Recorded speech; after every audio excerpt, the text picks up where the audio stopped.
mental toughness.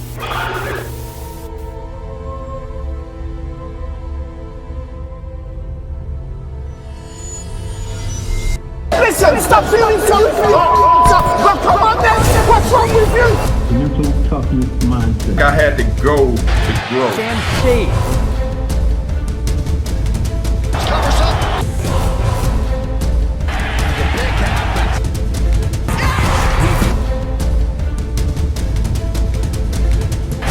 pick happens. Martin Luther King.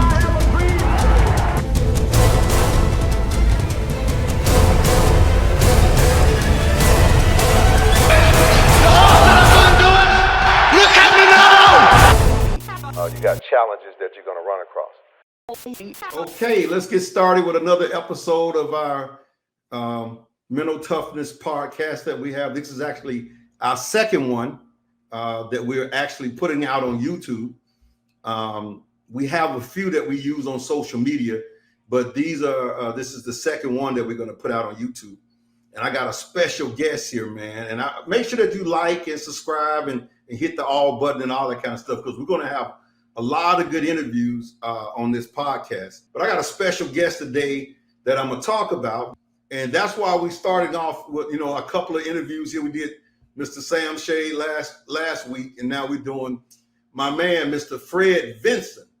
Went to Vanderbilt, and he came out second round with Green Bay and played with Green Bay and also Seattle. We're going to talk about that, and we're going to talk about what it takes to be a winner and to get that far, because anybody who gets into the league, man, says a whole lot, because you got a small percentage of NFL players in the league. You got a bunch of people in high school, bunch in college, but it's only a small percentage get to the league, and really a small percentage that goes second round.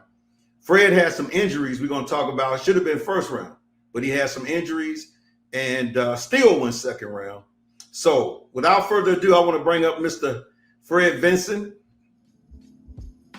You there? There he is. How's it going, man? Good, man. Good to see you. Good to see you too, man. Man, I'm excited. I'm excited to talk about this. Well, man, let's jump right into your story here, man. I want to jump into the Green Bay story when you get drafted, and then we're going to kind of go backwards from there. All right, so let's get you caught up now. Some of the picks if you're watching on ESPN before.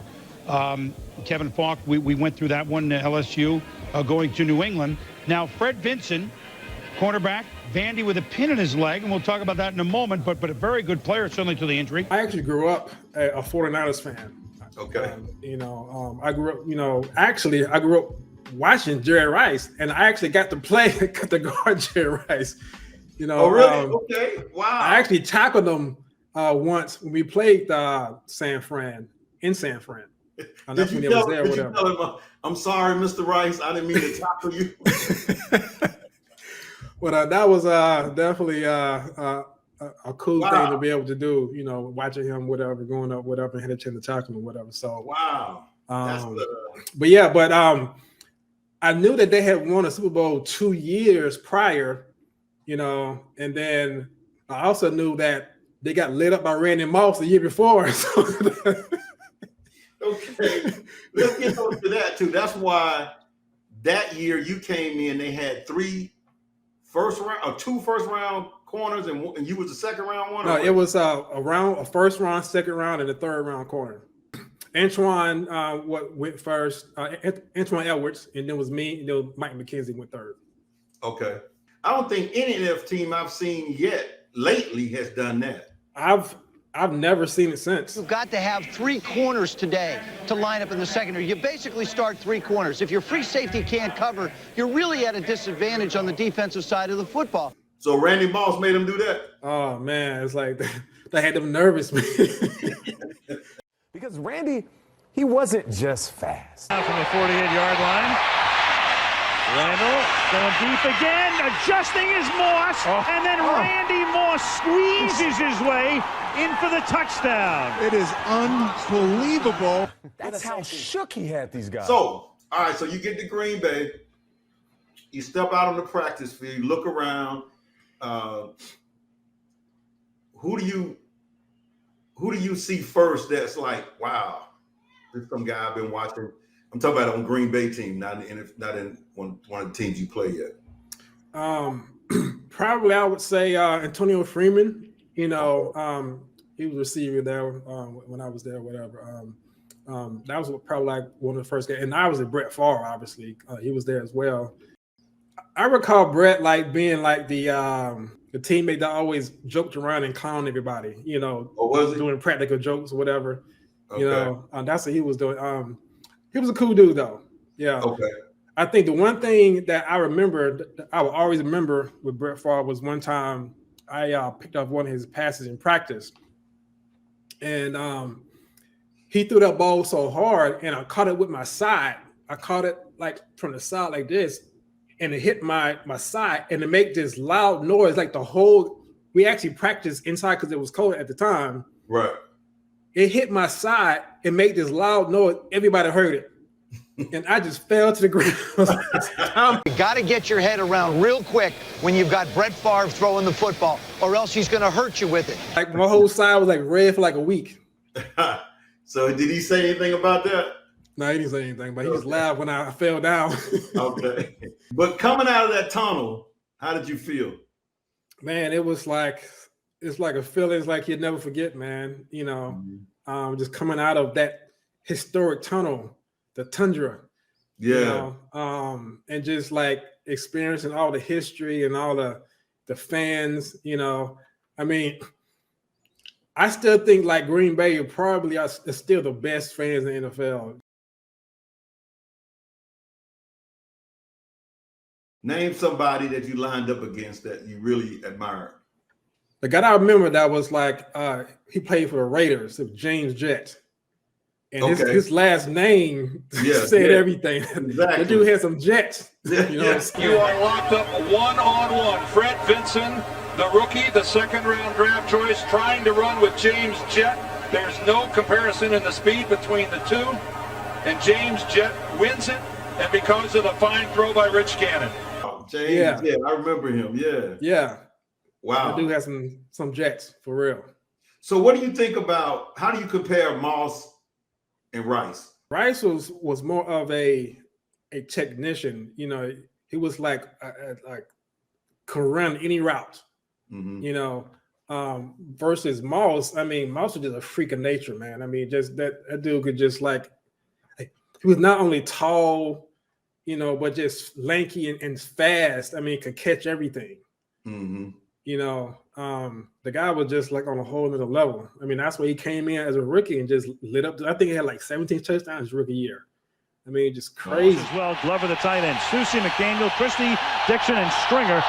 Very good interior five. Second down and 10, and Cunningham launches one, and there is Randy Moss. There's a flag down. For the moment, it's a touchdown, but there's a penalty marker down to the 19-yard line. Randy Moss is the best young receiver that I have seen maybe ever. Playing corner is really a spot where you have to be mentally tough. The Raiders were trying to attack some of those youngsters today with mixed results. You know, because you got to learn to forget stuff fast, man. If somebody beats you, when you come back out, you got to be ready to play again. Roy Butler warned the rookies that teams will be coming at them until they prove themselves. How do you feel when you go to the sideline about that? Do you have that thing where you can forget fast, or does it still kind of haunt you? Until you go out there and intercept and be aggressive, they're going to pick on you. I would say the times that happened to me, whatever, when, you know, I got scored or I made a bad play or whatever, it was just one of those things where it's like, it's something you don't forget because you got to remember what you did in order to not do it again. So that comes with the memory. But it's just a matter of just like, you know, that mindset of okay, I got beat this time. It's not going to happen again.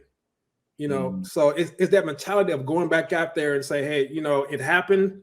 You know, it is what it is. But let's just make sure it doesn't happen again.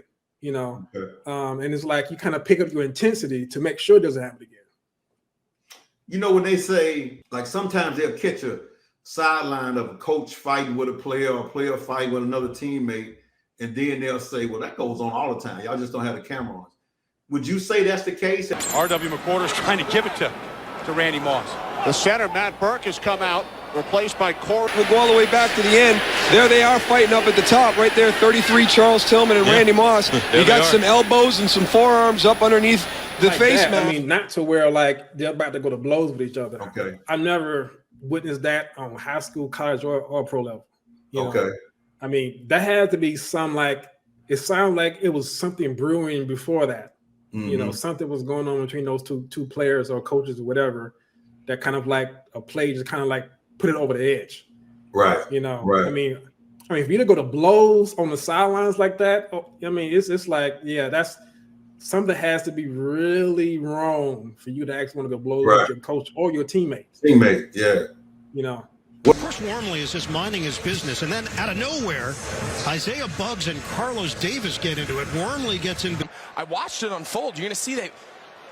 Look, he punched his own guy. A lot of it has to do with females. When it really comes out, you know what I'm saying? Yeah, I'm pretty sure. Something that went down that way. Yeah. So tell me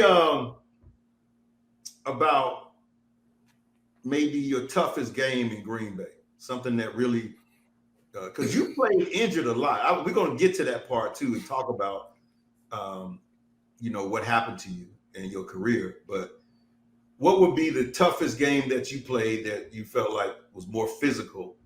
I don't remember any games that were tough physically, because you know, because playing corner or whatever, and being a smaller guy that I am, it's like you know. You have to protect yourself. You know what I'm saying? It's like I have no choice but to like bang on somebody, whatever. You know what I'm saying? So, you know, I was always, you know, I think in college it was different because it's like even though players were big and strong, but it's a different level of big and strong in the NFL. So in college, you know, a different story is like I would hit a guy head on, but in NFL, it's like I have to protect myself, and the guys are a different beast, man. So you got to make a business decision. Yeah, exactly. And so, yeah, it's like I was always cautious of making sure I don't get myself in a position to where I have to go head on with somebody like that. Yeah, because you can injure yourself and you out. So exactly. Okay, so what would you say is the toughest receiver that you covered your time in the league?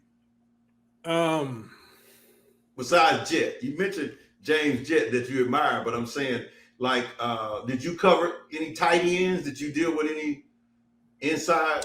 Yeah. As a matter of fact, one of the pictures that I have an interception on, it was a tight end from the Chargers that I was guarding. As a matter of fact, that game, I think we had a total of like 6 interceptions that game. I mean, it was one of those crazy games. We were just picking them off like crazy. Oh, man, it's picked off by Fred Vinson. Who was your locker mate? Who was next to you? Actually, you know what's interesting? It was Darren Sharper. I heard his hand was kind of messed up pretty bad, and I just kept seeing him getting down on one knee when they had a timeout or whatever, so I knew he was hurting out there. But he kept fighting, kept throwing the ball, kept staying in the pocket, and really fighting out there. And it just really, it gave the rest of the team a little bit of extra edge to go out there and fight with him. 97. I think he was only in the league like 2 or 3 years before I got there. And then he left and went to New Orleans, right? Yep, and then New Orleans, yep. Okay. Randy Moss wide to the left. Big to Smith. Going deep. Looking for Randy again. Perfect throw. Great catch. Darren Sharper with good coverage, but what can you do against a defense ranked #1 in the league coming into the weekend? Let's talk a little bit about Vanderbilt. When we came to talk with you, we realized that your senior year at Vanderbilt, in the middle of the season, you had an injury on your foot, right? Yep, I tore. It was a Lips-Frank injury in my left foot that I tore. It was like right there. I think it was my homecoming game. I think we played in South Carolina. Yeah, but I tore right in the middle of the season. Because I remember talking to an agent that said, "Well, why ain't he playing?" I said, "Well, they didn't force him to play, and he should have no sense that he knew not to play. That was that." Yeah, I mean, I couldn't even walk on it. As a matter of fact, you had a boot on. Yeah, I had a boot on, and as a matter of fact, they it was kind of misdiagnosed because they thought that it was going to heal naturally on its own. But then I got a second opinion, and they said that it was completely torn, so I had to get surgery at that point. So when did you get that second opinion? It was like maybe after a month or two, when like it really wasn't healing at the rate that they were saying, because they were saying I should come back or something before the end of the season, but then it wasn't healing, and so I found out it was completely torn. How did you feel about that? Because the school said that you got the second opinion on your own, right? Yeah.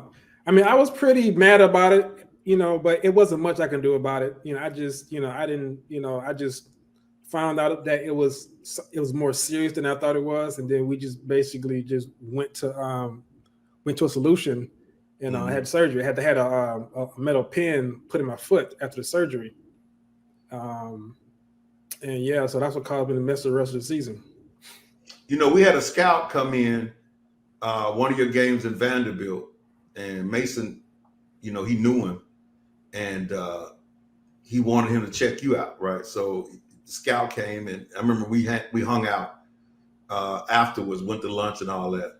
And I don't know what team he was with, but man, he was like, man, that dude is a cover guy. He has what do you say? He has the techniques, he has the style, he has everything that you need for a corner. And Mason was like, man, come on, stop all. He said, no, I'm telling you. He said, I done seen them all. I done seen them all. He said, man, that dude got it. He has it. He said, Vinson has it. And a lot of players moved on. Vinson was injured. Things went awry for the Vanderbilt defense, but you see the coverage ability. 5'10" in a corner, 177. Not the big, strong, physical defensive back that Chavis is, but he's more of a true cover man, and he has the ball reaction skills you look for. As I said before, he would have been probably a late first rounder if it wasn't for the injury. He's been clocked at 4.3, so at this stage of the game, if you know he's going to be ready for training camp, makes good value and good sense at that point. But you went to the combine with the boot on. With the combine and the boot on. Yeah, as a matter of fact, I pushed the surgery up because I was on crutches before then. And so we thought it was better that I pushed the surgery up a couple of weeks, remove the pin so I can walk on it in a walking boot, so that I can, it can look a little better from the scouts and the coaches, whatever, that the surgery was healing. Feeling good, whatever. So I think that helped my status, my draft status a lot. The fact that I was able to walk around versus on crutches. Now, going to the combine for you was almost like, look, y'all need to talk to me. Let me get in your. I don't want you to look at me as a injured player. You wanted to let them know that you're ready to go as soon as this thing heals, right? Exactly. So you want to go around and talk to the teams. Exactly. That's all I did was did interviews. Took that test. I forgot what they call it, the Wonderlic test or something like that. Actually, the only activity I did was the bench press. Okay. The 225 bench press. That was the only thing I did. The whole time. How many times you benched 225? I got it 19 times. 19? 19 times. Man, I was strong back then, man. Huh? I was strong back then. Yeah, that was killer. That 19? 19 times. And I weighed, I think at the time I was there, I think I weighed like 178. Wow. Yeah. Yeah, that had to be impressive to them to see you bench 19, 225. Wow. Yeah. I think the most I've done was 8. 7.5. 19. Man, that's killer, I tell you. Yeah, so, I stayed in the gym, man. It's like, I couldn't run, couldn't walk, so all I could do was lift. I got you. Yeah. So you're right. That's a good thing. So tell me the kind of questions that they ask at the combine. They ask questions in terms of like, certain coverages and what they mean and things like that. They try to test you on like, how do you dissect coverages and how you dissect, certain receiver alignments or whatever, to see if you kind of like read, because like, there's certain things that, depending on where a receiver lines up, kind of indicates on what possible routes he can run. So things like that we're actually about to see if you on your game, top of your game, that kind of stuff. Because all that stuff matters. You know, because that's what really helps, you know, us get an edge. Because as you know, it's like we always behind the 8 ball because we always reacting. So we don't know what they're doing. So we got to find every type of advantage we can. So being there mentally, how were you really feeling with that boot on? And were you like, dog, you know, I mean, were you like, or I can't wait to get out this boot so I can really, did you feel like that you were going to heal to a point where you can really go and play? And when it happened, you came out of that boot, how did you feel? It was kind of like very similar to my ACL tear in my right knee. It was like one of those things where playing corner is like you're constantly planning, and it's like it's the fear of, okay, if I plant wrong, it's going to tear again or whatever. So a lot of it is like goes back to, you know, mentally getting through that and just trusting that, you know, it's going to be okay. You know, so it's like fighting the mental toughness and getting through that of the injury, right? And then trying to actually get through the mental aspect of playing at a high level, playing against guys or whatever that are as good as you, whatever on the other side. So it's like a double whammy when a guy is coming from an injury like that. So you come from the injury. I remember being at your house on draft day, and I really believe if without being injured, you probably would have been somewhere in that first round. I don't remember exactly how many corners went in the first round, but I do remember that in the second round, Dre Bly went right in front of you to the Rams, I think, and then you came right behind him. Do you remember how many corners went in the first round? I think it was like 5 in the first round. Wow. Either 4, at least 4. Okay. And I think actually it was 4 because I was the number 7th corner taken, and then it was 2 corners taken in the second round. It was 1 taken in the top of the first round, and then it was Dre Bly, and then it was me after him. You know, that's special for you to go second round and you were injured. For them to even do that, to say, that's why I said you probably would have been first round if you wasn't injured. Yep. But going second round was big, man. That's huge, you know, for, you know, if you look at the numbers of players come out of, you know, high school to college, and then college to the pros, and then how many go in that, in those 7 picks. Is it 7 rounds? At that 7 rounds. Yeah, 7 rounds back then as well. Yeah. You think about that, and then you're number 214. That says a whole lot. And you had a boot on, and you were injured at the combine, didn't play in the Senior Bowl. That says a whole lot. But watch this, though. For people who don't know, you go to Green Bay, you play your first year, and then the second year you traded the second year or the third year? The second year, yeah. Second year you traded to Seattle. And I remember that it was like almost a straight up trade for Ahman Green. Yep. The Seahawks in their first 5 picks need, in no particular order, a wide receiver to replace the departed Joey Galloway, a defensive lineman inside. Remember, Sam Adams is now gone. He's a Raven today. A right tackle, a linebacker, and a defensive back. The defensive back they got last night in a trade, they got Fred Vinson, second-round pick last year with the Packers. They traded Ahman Green. And so you go to Seattle. Holgram had just left Green Bay to go to Seattle, right? Yep. And so he grabs you because he knows who you are. And you go to Seattle, and then what happens? I got hurt again. Tell us how it happened. Man, it was during the off season. It was one of those. It wasn't the actual training camp. It was like one of those. I forgot what they call it. It was one of those mini camps. What it was, and I just remember covering the guy, and he ran a comeback, and I was covering 1-on-1, and he made a cut. I made a cut as well. And I remember my right knee just going the other way, and I just went down, and it's like. At that time, it was like that was probably and still to this day, the most pain I've ever experienced in my life. You know, wow. It got to the point where I was like, please, somebody just knock me out so I can just not feel this pain. Yeah, you know? Yeah. Man, it was excruciating, man. Wow. And what was that? What kind of injury was it? It was an ACL tear. Hmm. Yeah, it's an ACL tear and it was a partial meniscus tear as well. Wow. Yep. So they came out on the field, took you off, took you back to the locker room, and they did the exam. Did they give you some pain medicine, anything to calm you down?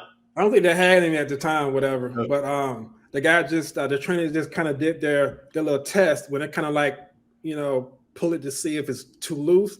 That's when they're saying, "Yep, it's a torn ACL." What were you thinking then? I mean, I'm a first time tearing any kind of ligament like that. I mean, I didn't really know what to think. You know, I was just like, just deal with this pain, man. Just you know yeah. We'll worry about everything afterwards. Yeah, exactly. So you go through your process of healing, okay? Heal the ACL. How long did that take? That took well, I didn't get a chance to get it completely healed because I tore it again 9 months later. And, yeah, we're gonna talk about that. But so you're telling me it wasn't completely healed? I mean, well, it was healed enough to actually probably start running, you know, because it was at the 9-month mark and I was running at the time, but it wasn't at the point where I can actually play live. Okay. You know, it wasn't that ready. And then what happened? You was at the basketball court. Yeah, I was at the basketball court just shooting around in between when the game was going on was on the other side of the court, whatever. I would kind of like shoot around, do layups, whatever. And once the game was on the other end of the court, I just did a little layup, whatever. And I just kind of just came down awkwardly and it tore again. And it's like at the time, I felt something, but you know, it wasn't anything painful like it was the first time. So I was like, okay, just a little minor, you know, what do you call it? Tear or strain or something? Strain, yeah. I thought just a little minor strain, whatever. And so then when I got home, it started to swell up, you know, and then that's when I got nervous. I was like, oh man. So then the next day I went into the trainers and I told them what happened. And then they did the test and said, yep, it's torn. So where were you mentally then? What did you say then? Did you say it's over with for me? No, I still didn't have that mindset, whatever, because like, you know, I had been through injuries before, you know, college, high school, whatever, even before with the high school, whatever. So injury was something I've always dealt with, you know, and it wasn't anything that I felt like was going to end my career because I had always come back from them. So that thought never came to mind in terms of it was being over, you know. As a matter of fact, I remember after my second surgery, they ended up releasing me. And like, I remember going up to the Mike Holmgren's office. He called me to his office, you know, and it was him and there was I remember him and the GM was there, you know, talking to me and they were just basically telling me what they was going to do. And I remember Mike Holmgren was saying to me, like, you know, I don't think you'll be able to recover from this, you know, and that's why I'm going to let you go. And I remember looking him dead in the eye and I said, it's not over till God says it's over. And I said, trust me, it ain't over, you know. And then I just left that meeting, whatever, knowing that I'm going to come back from this again. Right. You know, and I actually did come back from it and it got picked up by the Panthers. Carolina Panthers. Now, how long did it take for you to heal that time? Did you go to, where'd you go? You go to Orlando? Did you go home? What did you do? Yeah, I went to Orlando for a whole year, trained down here at the Wild World Sports.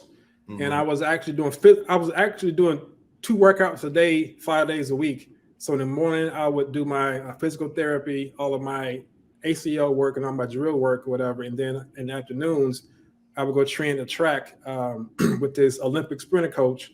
He would train me on speed and all that kind of stuff to get my speed back, whatever. And so I did it for a whole year. A whole year I did that. So you felt ready when Carolina called you? Yeah, because I tried out with 3 different teams. I actually did a tryout with, the first team was with Denver was the first team I tried out with, and then it was I had to try with Miami. I had a tryout with the Jets, and then the Panthers was my final team that I. Let me ask you this: when you did those tryouts, did you feel like you wasn't going to make it, or you felt like you was, and then they just said we're not going to keep you? I mean, how did you feel like on those? Did you, or you knew I ain't do too well? No, actually, I knew because I had prepared myself, physically for a whole entire year, and I knew my speed was still there, and everything, whatever. And I was only 2 years removed from being drafted. And so typically whenever you have a high draft grade, on you, and you get get injured early, that still carries weight, right. a couple of years, whatever. And so I just knew that I'm still going to get another shot to play again. So those three teams, did they work you out? So what do you think? Why didn't they want you? Well, actually, it was actually my choice because they all wanted to sign me. Okay. Yeah. I just had to make a decision on which team I wanted to go with, because in their mind, they were going to get a steal, because they was going to be able to get me at a low cost or whatever, but having a high draft grade on me. Right. And so they all wanted to sign me. I just wanted to go to each team to kind of fill out, what would be the best team to go to. And so I think the reason why I ended up going with Carolina was because it was close to home. Okay. And I think I had a better chance to play there. Okay. Versus the other teams, whatever. But they just basically did a few drills. I ran the 40, a couple ball drills, and that was pretty much it. It wasn't anything crazy. Okay. So Carolina, you practiced there, you obviously you get released there. Why you think, and what happened with that? Yeah. So what happened with that was I think it happened during one of the games. I ended up hurting my hip. I think it was like after the third preseason game. I had made it to the first team a rotation during the second preseason game, whatever. And then by the third game, I think I think either during the game or during practice, I hurt my hip, whatever, and I couldn't run. And so it basically gave me what you call a injury settlement. And so after that, I just kind of I played arena ball for a couple of years, whatever. And then after that, I got hurt again. Wow. Then after that, that's when I just shut it down. I just basically just retired from it all. So do you feel like you were injury prone? Did you injure yourself at all in high school? In high school, I don't remember having any major injuries in high school at all.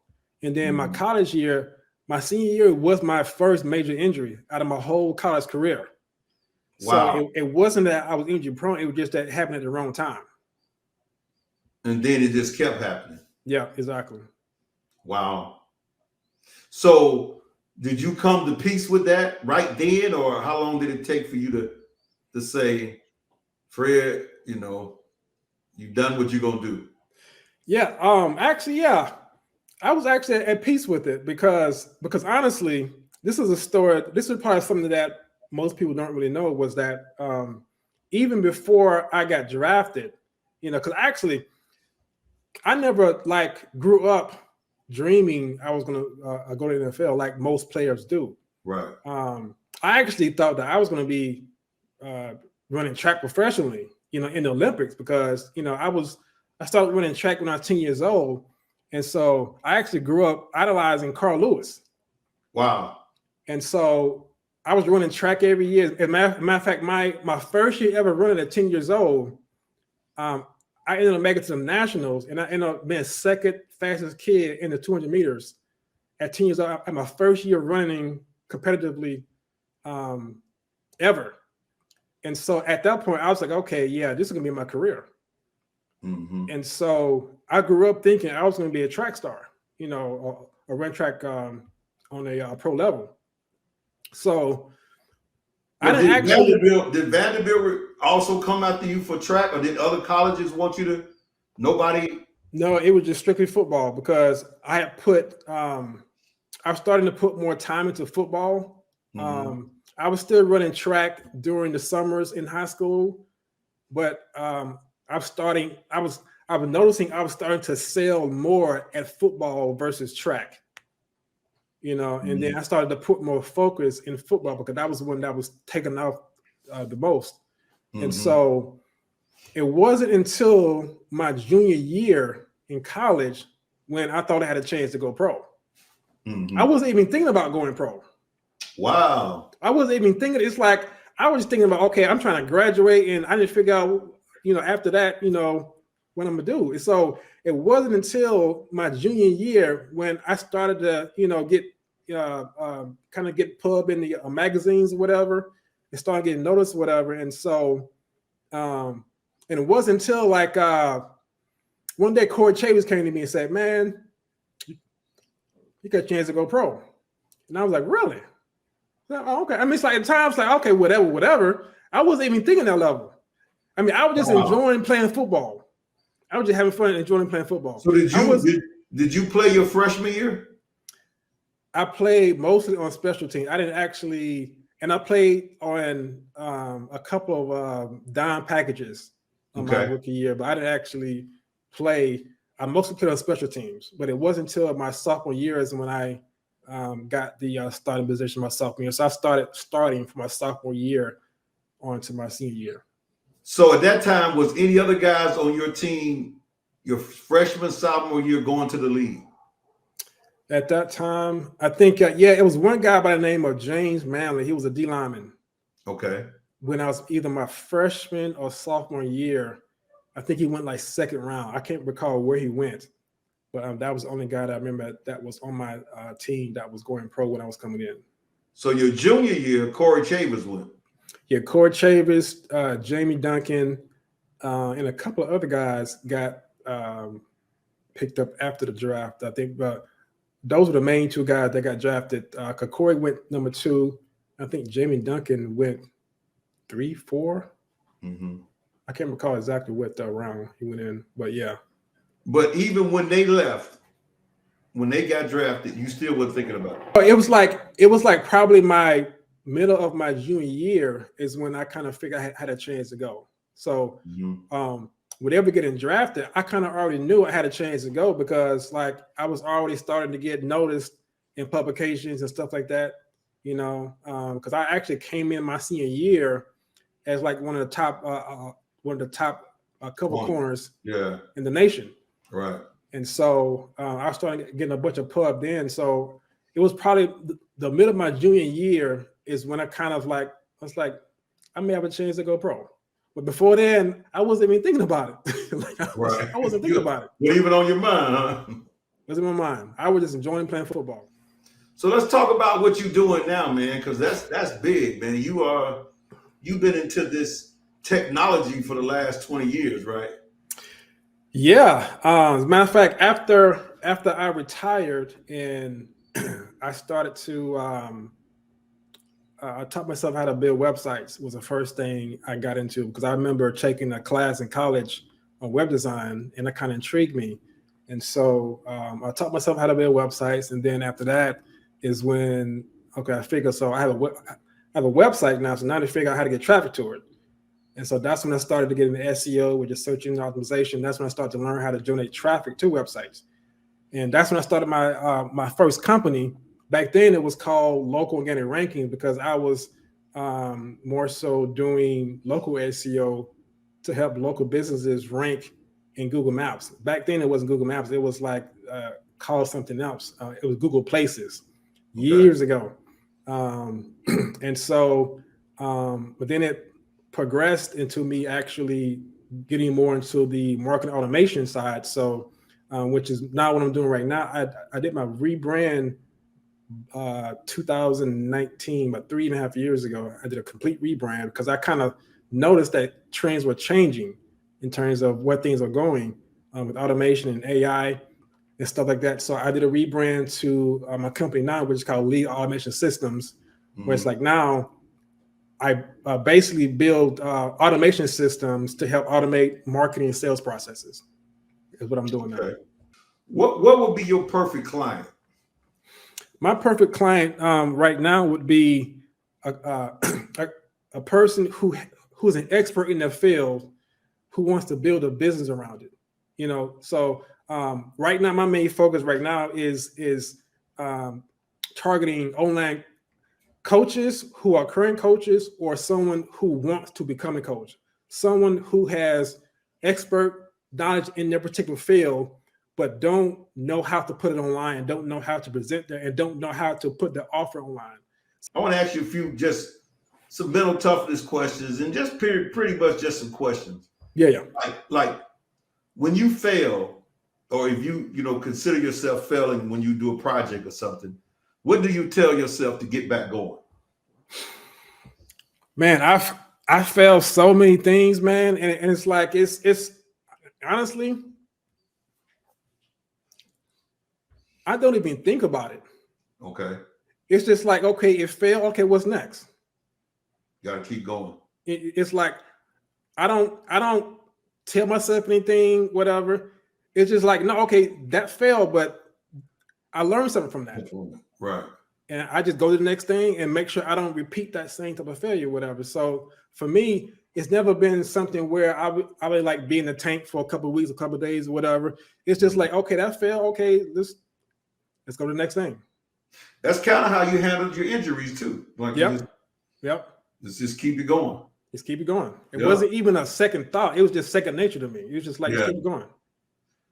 Okay. What would be your definition of success? And I don't know. I mean, I would say, I don't know. Some people might say financially. Let's take the finances out, take the money out. What would be your definition of success for a person? My definition of success, it would be finding out what God has put you here on this earth to do and walking in that. Mm-hmm. If you can figure that out and walk in that, to me, you are successful. So after your career is over with and you start doing this, at some point you felt like this is what God wanted you to do, or? Yeah. Yeah, I feel like, this was something that I kind of always had a knack for technology. I had always an interest in technology, even when I was a little kid, Mm-hmm. I remember like, I always had to have the best things that was out, the best, 'cause I remember like when I was like maybe 10 years old, and back then, like cassette tapes were the big thing back then. Right, so right. I remember saving up $100. And back then, when I was 10, that was a lot of money. Yeah. And I found the best cassette tape player out there on the market. I got you. And I bought it, and I'm still away today. It's like I got to have the best tech. You got to be all Apple. No, actually, my phone is Apple, my iPad is Apple, but my desktop is PC. I'm still a PC guy as far as my desktop, but everything else is Apple. Okay. I'm glad you didn't say that other company. I can't think of the Samsung. What is it? Android, the iDroid, or something they try to use. Yeah. So you know what? Listening to you, it sounds like technology was your thing from the beginning, and football kind of slid in there because, like you said, football really wasn't what you was thinking about. You think about track, and even playing NFL wasn't. And maybe, I hate to say this, but maybe those injuries and things happen because he's leading you back to doing what you're doing. I don't know if that was. Yeah, I mean, God, because it's almost like this ain't what you're supposed to be doing. Even though you got the talent, even though you got the skills, but what you're doing now, you feel comfortable. You're like, this is my thing? Because, like I said, you've been doing this 20 years. Yeah, definitely. I definitely believe that those things happen for a reason. Mm-hmm. And it's kind of like, because I say this is like, even though football is a rough sport, and you got all these injuries and you guys getting CTE, whatever that brain issues, whatever. It's like the thing is, it's like football will make a man out of you. It's like because there's so many things that you learn that I've learned that have carried with me that kind of give me the mindset that I have that allows me to be successful outside of football and in real life. You know, there's a lot of things that I still carry with me that I've learned playing football. You know, and so I think that me just going through all of that kind of was a way to prepare me for life afterwards. I believe that too. I believe that also. What excuses do you let yourself make? What do you just say? You just man, do you let yourself get away with any excuses? But that's kind of broad. I'm trying to think of a specific. I don't know. Maybe food. You say you're not gonna eat this, and then you keep eating. Okay. Now we're talking. Yeah, yeah. I definitely give myself excuses a lot with food, mainly because my wife is a vegan, and you know she doesn't eat meat or dairy. Right. And so you know she's always on me about certain things that I eat. Right. You know, like for example, like ice cream. Well, I have a sweet tooth. Okay. You know, and ice cream is one of them. You know, and so she gets on me a lot about just eating too many sweet stuff, whether it's ice cream or whether it was chocolate chip cookies, whatever. You know, anything sweet, whatever. She always on me about that. So there are times when I just, you know, haven't eaten this in a while, so I'm gonna eat it now. You know, it's been a long time. You know. I know you probably eat some stuff which you eat at home too. No, I ain't had. Like, what's that in the garbage can? I don't know. Some rappers. All right, when you down, which I'm sure I know the answer is gonna be this. What do you boost yourself to get up? I mean, how do you pray? Do you say? I mean, what do you do if you get down on anything, a project or something? Do you just sit still and say, I'll just come back to it? I mean, what do you do to kind of amp yourself back up? Man, I'm trying to think of the last time I was down on myself. That's what I'm saying. Listening to you, it don't sound like it. Listen, you just keep moving. I mean, because honestly, man, and it's you never have one of those moments like, God, if you get me out of this one, if God, you make me get back going, I promise you. Know what? You never had one of those? I know I have. I just don't remember them. Okay. You know, it's that, you know, because they're so far in between. Right. Because I'm such a firm believer, and I know it's, you know, it's people say it a lot and it sounds like such a cliche, whatever, but I'm a firm believer that everything happens for a reason. For a reason. You're right. And it's like I've always kept that mindset. Right. It's like this happened, so I need to figure out like why it happened. Is it because of something that I did, or was it something the guy taking me through to learn something? You know, so with that mindset, it's hard to get down on yourself because you're always looking for, you know, trying to improve and trying to figure out, okay, what is God telling me here? Right. So I've always been curious. It's like, okay, so this happened, why? I'm always asking questions myself, okay, why this happened, so that I can learn and so I can kind of like figure out where God is leading me. You know, and so I guess the only time I was down was like the times when I got injured early, like in high school, when I wasn't as mature or whatever. You know, when I get injured back then, I was down on myself. But I would say past college, you know, I don't call myself getting down to where I have to really boost myself up, because I was always aware and of the fact that, you know, everything around me that's happening is happening for a reason, because like God has his timing, his divine timing in terms of where he's leading me. So if something happening bad or good, something is going to come out of it that I'm going to learn from and grow from. Okay.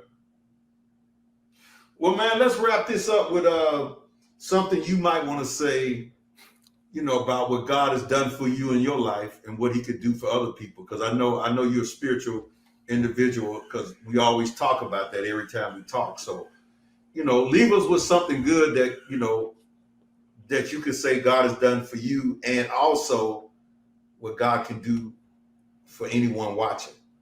There's so many things I can say, man. With that, first thing I'd say is that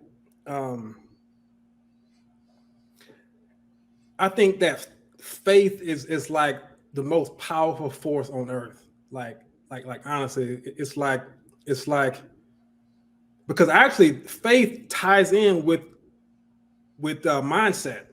Because you got to believe something before you actually have the mindset that actually you're going to do it. Right. So I would say that a lot of times people don't believe in something, or they don't believe that they can do something, whatever. And I would just say, if God has given you the gifts, the talents to do the thing that you have doubt in, just know that he didn't give you that talent for no reason.